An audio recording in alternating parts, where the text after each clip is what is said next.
Hello friends, कैसे हो आप लोग। उम्मीद करता हूँ आप सभी लोग अच्छे होंगे। मैं आप सभी लोग का हमारे चैनल एग्ज़ाम्स क्रैकर्स पर स्वागत करता हूँ। तो दोस्तों, अब आप लोगों को करंट अफेयर से मुक्ति मिलने वाली है, क्योंकि आज से हम लोग हर संडे को साप्ताहिक करंट अफेयर डिस्कस करेंगे और उसको याद करने की कोशिश करेंगे। ठीक है दोस्तों, तो चलिए स्टार्ट करते हैं आज का वीडियो और पूरे एक हफ्ते का करंट अफेयर हम लोग यहाँ पे याद करने की कोशिश करेंगे। चलिए दोस्तों, तो आज का पहला करंट अफेयर देखते हैं। तो दोस्तों, आज का पहला करंट अफेयर है अमेज़न ने, ठीक है दोस्तों, आपको अमेज़न याद रखना है, छोटे व्यवसायों की तस्वीली में मदद करने के लिए MSMES एक्सेलरेट नामक प्रोग्राम की शुरुआत की है। ठीक है दोस्तों, तो जो छोटे व्यवसाय हैं, micro small and medium enterprises जो हैं, उसको एक्सेलरेट करने के लिए, उसके सेल और बाइंग को एक्सेलरेट करने के लिए अमेज़न ने एक नया प्रोग्राम अपने साइट्स पे स्टार्ट किया है, ताकि इसमें मदद मिल सके और नए जो हमारे एंटरप्रेन्योर हैं, जो उद्यमी हैं, उनको मौका मिल सके अपना स्टार्टअप अच्छे से स्टार्ट करने में। ठीक है दोस्तों, चलिए अगला प्रश्न देखते हैं। सॉरी, ये प्रश्न नहीं है, ये करंट अफेयर है। हाल ही में एक संस्था ने कोविड-19 जांच के लिए एक कृत्रिम बुद्धिमत्ता टेस्ट किट बनाई है। ठीक है दोस्तों, तो एक आर्टिफिशियल इंटेलिजेंस टेस्ट किट किस संस्था ने बनाई है, तो वो है IIT हैदराबाद। ठीक है दोस्तों, तो आपको याद रखना है कि IIT हैदराबाद ने कृत्रिम बुद्धिमत्ता टेस्ट किट कोविड-19 की जांच के लिए बनाई है। अगला करंट अफेयर है, हाल ही में हिमाचल प्रदेश द्वारा, ठीक है दोस्तों, हिमाचल प्रदेश द्वारा पार्कों और उद्यानों से संबंधित एक योजना शुरू की गई है। ठीक है दोस्तों, तो उस योजना का नाम है पंचवटी। तो पंचवटी योजना किससे संबंधित है दोस्तों, तो पार्कों और उद्यानों के विकास से संबंधित है और ये हिमाचल प्रदेश द्वारा स्टार्ट की गई है। चलिए दोस्तों, अगला करंट अफेयर देखते हैं। रक्षा उन्नत प्रौद्योगिकी संस्थान द्वारा नैनो प्रौद्योगिकी युक्त कीटाणुनाशक बनाया गया है। ठीक है दोस्तों, तो एक रक्षा उन्नत प्रौद्योगिकी संस्थान है पुणे में, उसके द्वारा अनन्या नाम से एक कीटाणुनाशक बनाया गया है दोस्तों, जो कि नैनो टेक्नोलॉजी पे बेस्ड है, जो कोविड-19 से लेके लगभग हर वायरस का स्प्रे के द्वारा उसको मारने का काम करेगा। चलिए अगला देखते हैं, 5वां नंबर करंट अफेयर इस मिशन के तहत। ठीक है दोस्तों, तो कौन सा मिशन है जिसके तहत INS, ये भी आपको याद रखना है, INS केसरी ने सेशल्स, ठीक है दोस्तों, सेशल्स भी आपको याद रखना है, कि सहायता के लिए भेजा गया था। ठीक है दोस्तों, तो मिशन सागर एक योजना के तहत INS केसरी को सेशल्स की सहायता के लिए भेजा गया था। ठीक है दोस्तों, तो कई पॉइंट्स है आपको याद करने के लिए, सेशल्स, INS केसरी और मिशन सागर। ठीक है दोस्तों, तो एक कोविड-19 से संबंधित सहायता किससे संबंधित है। चलिए अगला है 6 नंबर का करंट अफेयर। हाल ही में इस संगठन कौन सा है, भारत में पहली बार आभासी व्यापार मेला का आयोजन किया है। ठीक है दोस्तों, तो पहली बार इंडिया में वर्चुअल ट्रेड का एक मेला आयोजन है, जिसको हम स्क्रीन के थ्रू, जो इसके जो लोग हैं स्क्रीन के थ्रू आपस में इंटरेक्ट हुए, तो वो जो संस्था स्टार्ट किया था इसको पहली बार इंडिया में, वो है हस्तशिल्प निर्यात संवर्धन परिषद। ठीक है दोस्तों, तो आपको याद रखना है, हस्तशिल्प निर्यात संवर्धन परिषद ने आभासी व्यापार मेला का आयोजन पहली बार भारत में किया था। ठीक है दोस्तों, अगला है आइसोलेटेड परिवहन के लिए एयरबॉर्न रेस्क्यू पॉड का निर्माण इस सेना ने किया था। ठीक है दोस्तों, तो रेस्क्यू पॉड एक तरह से विमानों को उतरने के लिए, छोटे विमानों को उतरने के लिए बनाया गया था। ठीक है दोस्तों, तो ये कौन बनाया था, तो भारतीय वायुसेना ने बनाया था, जिससे कोविड-19 के जहाँ पे ज़्यादा केसेस हैं या फिर ऐसे विपरीत आपदा के समय लोगों को बचाने का, रेस्क्यू करने का काम आसानी से किया जा सकता है। ठीक है दोस्तों, तो चलिए अगला देखते हैं। परमाणु ऊर्जा विभाग और IIT हैदराबाद ने कोविड-19 के मरीजों के लिए पहला स्वदेशी वायरलेस किफ़ायती शारीरिक मानक निगरानी प्रणाली विकसित की है। ठीक है दोस्तों, तो IIT हैदराबाद यहाँ पे दूसरी बार आया है और परमाणु ऊर्जा विभाग दोनों मिलके पहला किफ़ायती शारीरिक मानक जो एक निगरानी प्रणाली विकसित की है कोविड-19 के लिए, तो उसका नाम है कोविड बीप। ठीक है दोस्तों, तो आपको कोविड बीप आपको याद करना है इस प्रणाली का नाम, जो कि शारीरिक मानक जो निगरानी के लिए है, वो यूज़ किया गया है यहाँ पे, और वो काफ़ी किफ़ायती है। चलिए अगला देखते हैं। भारतीय एकीकृत चिकित्सा संस्थान ने कैंसर के उपचार के लिए इस दवा की खोज की है। ठीक है दोस्तों, तो आपको 2 चीज़ें याद रखना है, भारतीय एकीकृत चिकित्सा संस्थान और IIM 2090। ठीक है दोस्तों, IIM 290 इस नाम की दवा भारतीय एकीकृत चिकित्सा संस्थान ने कैंसर के उपचार के लिए हाल ही में खोज किया है। अगला है दोस्त गैरसैंण। ठीक है, तो आपको तो पहले ये पता होना चाहिए गैरसैंण शहर कहाँ पे है। उसको ग्रीष्मकालीन राजधानी घोषित किया गया है। किसकी दोस्तों? तो वो है उत्तराखंड। चलिए अगला है, इस संगठन ने इसरो के साथ खगोल भौतिकी एवं अंतरिक्ष संबंधित जागरूकता के लिए समझौता ज्ञापन पर साइन किए हैं। ठीक है दोस्तों, तो इसरो के साथ किस संगठन ने अंतरिक्ष से संबंधित जो जागरूकता फैलाने का काम है और उसको अनुसंधान को आगे बढ़ाने का काम है, उसको समझौता कौन किया? तो दोस्तों वो संस्था है आर्यभट्ट अनुसंधान एवं अवलोकन विज्ञान संस्थान। इसने इसरो के साथ समझौता साइन किया है। चलिए अगला है 12 नंबर का करंट अफेयर। इस प्रदेश ने FSSAI द्वारा खाद्य संरक्षण सूचकांक में प्रथम स्थान दिया गया है। ठीक है दोस्तों, तो FSSAI है जो भारतीय मानक खाद्य मानक जो है कि एक काउंसिल है, इसने एक सूचकांक जारी किया है जिसमें गुजरात को पहले नंबर पर रखा गया है खाद्य सुरक्षा में। ठीक है दोस्तों, तो चलिए अगला देखते हैं, रिचर्ड डॉकिंस।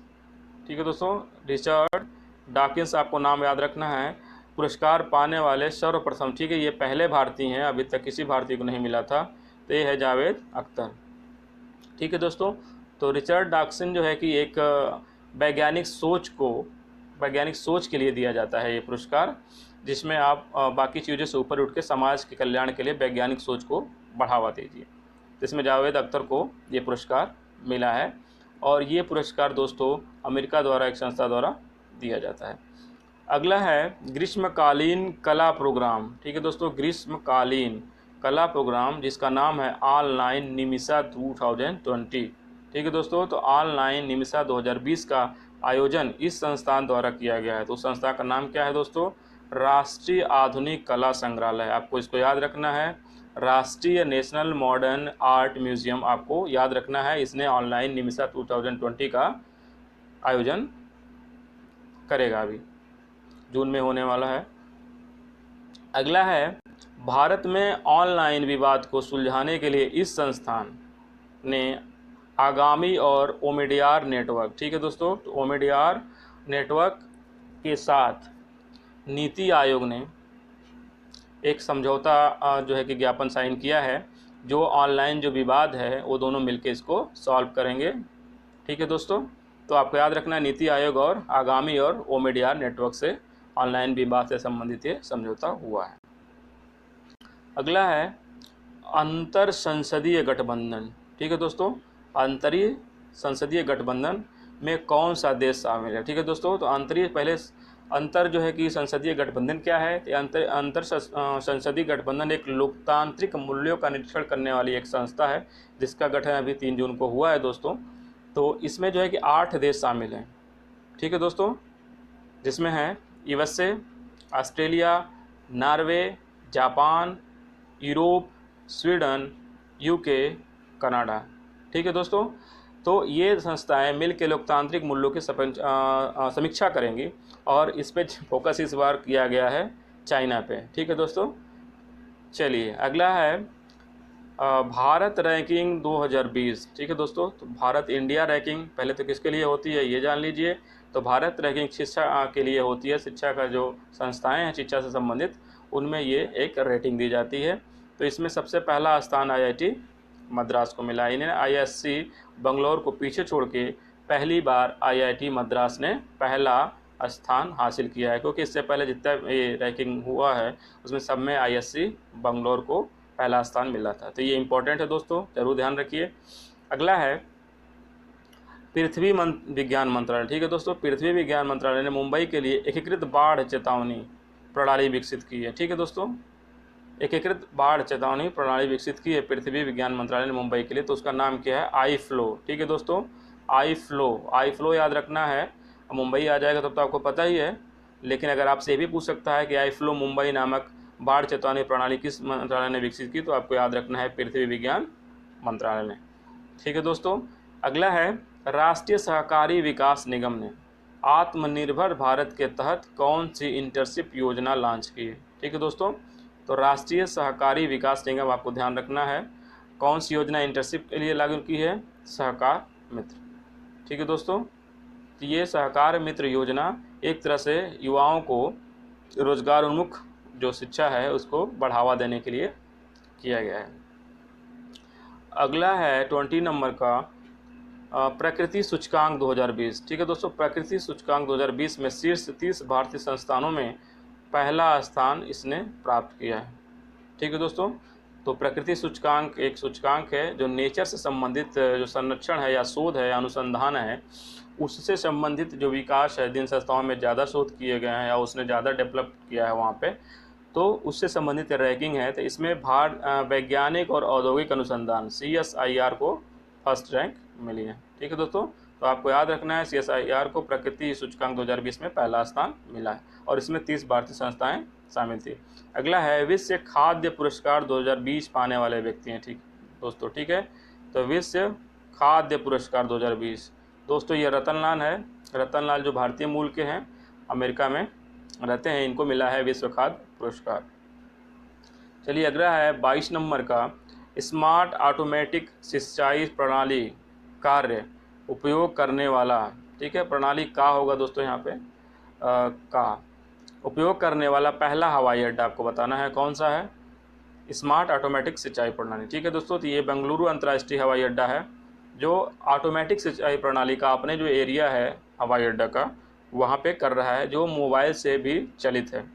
ठीक है फ्रेंड्स, तो चलिए अगला प्रश्न अगला जो नंबर का करंट अफेयर है वो है भारतीय मूल के संगीतकार जिन्हें ऑस्ट्रेलिया में मेडल ऑफ ऑर्डर। ठीक है दोस्तों, तो आपको याद रखना है मेडल ऑफ ऑर्डर पुरस्कार किससे संबंधित है, किस देश से है? तो ये ऑस्ट्रेलिया से, और ये भी किससे संबंधित है? संगीतकार से। ठीक है दोस्तों, तो ऑस्ट्रेलिया में संगीत को बढ़ावा देने के लिए शोभा शेखर को ये पुरस्कार दिया गया है मेडल ऑफ ऑर्डर। तो आपको इसको याद रखना है, इंपॉर्टेंट है, भारतीय मूल की शोभा शेखर हैं। अगला है पश्चिम रेलवे द्वारा।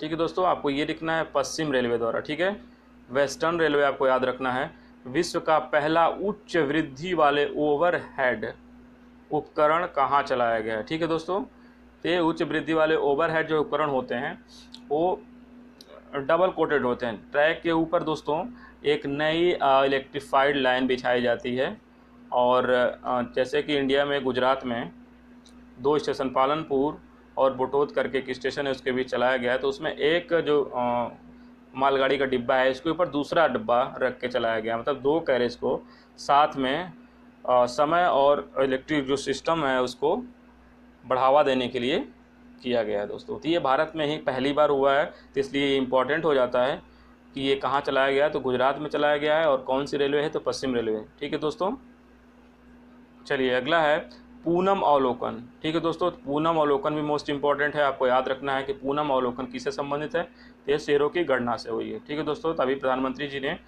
शेरों की काउंटिंग में बारे में बताया था कि इसमें लगभग 28% वृद्धि हुई है, तो वहाँ पे पूनम अवलोकन नामक अभियान चला के इनकी काउंटिंग की गई थी। ठीक है दोस्तों, अगला है डीप जलमग्न बचाओ वाहन तंत्र। आपको ये भी रखना है डीप जलमग्न बचाओ वाहन तंत्र स्थापित किया गया है, तो कहाँ स्थापित किया गया है? विशाखापट्टनम। ठीक है दोस्तों, तो आपको याद रखना है विशाखापट्टनम में डीप जलमग्न बचाओ वाहन तंत्र स्थापित किया गया है। चलिए अगला है 27 नंबर का करंट अफेयर CBIC। ठीक है दोस्तों, CBIC क्या है? अप्रत्यक्ष जो बोर्ड है भारत का वो है CBIC। इसके द्वारा शुरू किया गया कार्यक्रम तुरंत कस्टम्स। ठीक है दोस्तों, एक कार्यक्रम इसके द्वारा स्टार्ट किया गया तुरंत कस्टम का, वो 2 शहरों में एक साथ स्टार्ट किया गया, चेन्नई और बेंगलुरु में। ठीक है दोस्तों, तो जो चेन्नई और बेंगलुरु के जो अधिकारी हैं कस्टम से रिलेटेड, वो शुल्क का निर्धारण चेन्नई से अगर यहाँ पे आयात हो रहा है या बेंगलुरु में हो रहा है तो वहाँ पे एक दूसरे जगह पे वो आयात शुल्क निर्धारित कर सकते हैं, और वो ऑटोमेटिक होगा, ऑनलाइन होगा, जिससे काफ़ी सुविधा होगी। तो ये इसके लिए अप्रत्यक्ष बोर्ड द्वारा स्टार्ट किया था। आपको तुरंत कस्टम सिस्टम आपको याद रखना है। और कहाँ शुरू किया गया? चेन्नई और बेंगलुरु में। और कौन शुरू किया गया है? तो अप्रत्यक्ष बोर्ड द्वारा स्टार्ट किया गया, अप्रत्यक्ष कर बोर्ड द्वारा। ठीक है, अगला है महासागर के सबसे गहरे बिंदु तक पहुंचने वाली पहली महिला बन गई है। तो पहली महिला है दोस्तों, तो आपको याद रखना है, पहली चीज़ पहली वाली ज़रूर पूछी जाती है, अक्सर पूछी जाती हैं। और जो ये इसका ऑप्शन है वो कैथी सुलिवन है। ठीक है, कैथी सुलिवन अमेरिकी एक तरह से कह सकते हैं एडवेंचरियन है, एडवेंचर में विश्वास करती हैं। ये अंतरिक्ष भी जा चुकी हैं। और महासागर के सबसे गहरे बिंदु आप लोग को पता है, ये कालिंजर द्वीप है जो मैरियाना ट्रंप में है, तो वहाँ तक ये पहुँची हैं अभी जल्दी ही, और अंतरिक्ष में भी गई हैं। तो ये पहली महिला है ऐसा करने वाली, तो इसको आप लोग ध्यान रखिएगा। अगला है पर्यावरण प्रदर्शन सूचकांक 2020। ठीक है दोस्तों, पर्यावरण प्रदर्शन सूचकांक 2020 में भारत को कौन सा स्थान मिला है? ठीक है दोस्तों, भारत को कौन सा स्थान मिला है? तो वो है 168 नंबर का। ठीक है दोस्तों, और पहले स्थान पे है डेनमार्क। ठीक है दोस्तों, डेनमार्क पहले नंबर पर डेनमार्क है। भारत को 168 नंबर पे जगह दी गई है। ठीक है दोस्तों, अगला है 8 जून को मनाया जाने वाला, आपको याद रखना है 8 जून को क्या मनाया जाता है? विश्व महासागर दिवस। ठीक है, ये याद रखना है दो चीज़ें। और इसका थीम क्या था दोस्तों? ठीक है, इसका विषय क्या था? तो इसका विषय था इनोवेशन इन सस्टेनेबल ओशन। आपको याद रखना है इनोवेशन इन सस्टेनेबल ओशन, ये थीम था। थीम याद रखना है आपको, ये याद रखना है कि विश्व महासागर दिवस 8 जून को मनाया जाता है।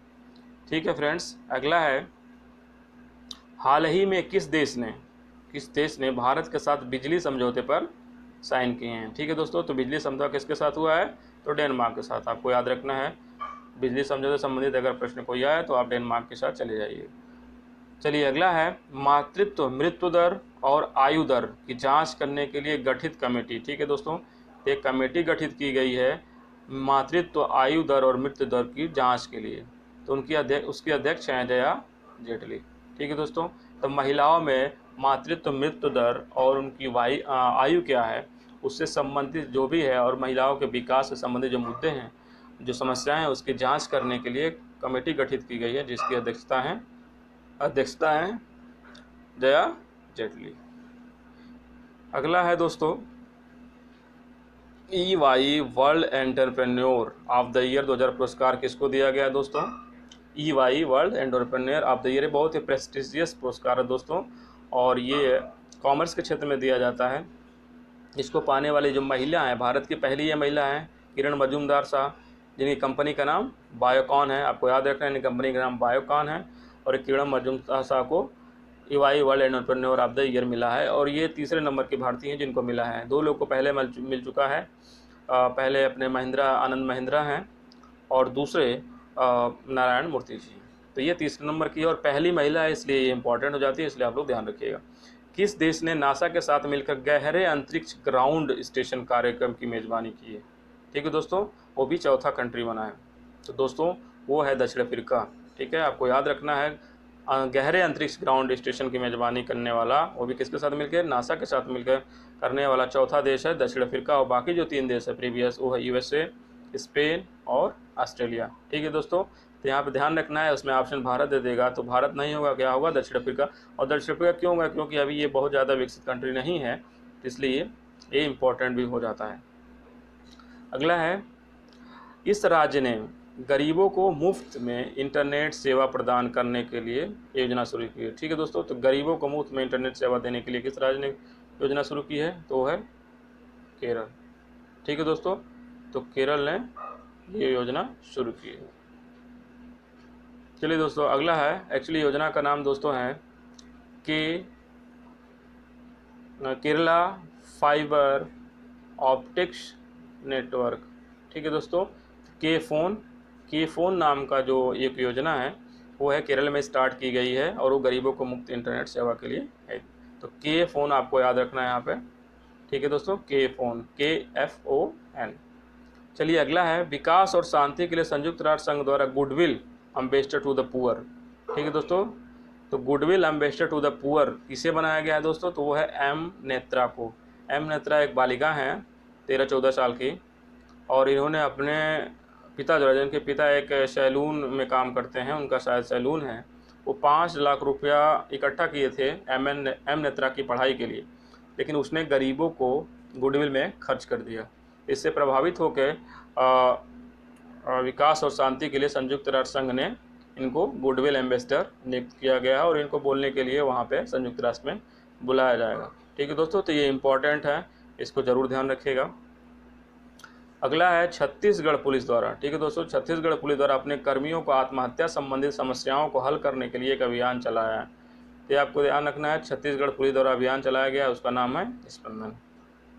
अगला है दोस्तों, नगर वन योजना के अंतर्गत भारत सरकार द्वारा कितने शहरी वन आगामी 5 वर्षों में विकसित किए जाएंगे। ठीक है दोस्तों, तो ये ध्यान रखना है कि नगर वन योजना क्या है, और दूसरा ये है कि ये कितने शहरों को इसमें शामिल किया गया है दोस्तों। तो इसमें 200 शहर हैं शुरुआती 5 वर्षों के लिए, जिसके आसपास वन क्षेत्र को बढ़ाया जाएगा आपसी सहयोग से, वहाँ के स्थानीय लोगों से और स्थानीय निकायों से और सरकार मिलके ये कार्यक्रम पर्यावरण संबंधी कार्यक्रम को करेंगे। किस बैंक ने, ठीक है दोस्तों, किस बैंक ने पेमेंट इंफ्रास्ट्रक्चर डेवलपमेंट फंड, ठीक है दोस्तों, PIDF पेमेंट इंफ्रास्ट्रक्चर डेवलपमेंट की बैंक की स्थापना की है। तो आपका आंसर है रिजर्व बैंक ऑफ इंडिया। ठीक है दोस्तों, तो रिजर्व बैंक ऑफ इंडिया ने PIDF की स्थापना की और शुरुआत में इसने 2.5 करोड़ रुपये दिए हैं। ठीक है दोस्तों, तो ये आधारभूत संरचना संबंधित एक पहल की गई है रिजर्व बैंक ऑफ इंडिया के द्वारा। इस फंड जो है कि हेल्प करेगी ऐसे लोगों की जो इसमें ज़रूरत होगी और उनके विकास के लिए। अगला है दोस्तों, आई कमिट अभियान की शुरुआत इस मंत्रालय द्वारा की गई है। तो उस मंत्रालय का नाम है दोस्तों विद्युत मंत्रालय। तो विद्युत मंत्रालय द्वारा आई कमिट एक अभियान शुरू किया गया है बिजली को बचाने के लिए, बिजली को उपयुक्त खर्च करने के लिए। ठीक है दोस्तों, तो ये वीडियो आप लोगों को कैसा लगा कमेंट्स करके ज़रूर बताइए, और हमारे चैनल को सब्सक्राइब करिए, शेयर करिए और कमेंट्स करिए दोस्तों। थैंक यू दोस्तों, मिलते हैं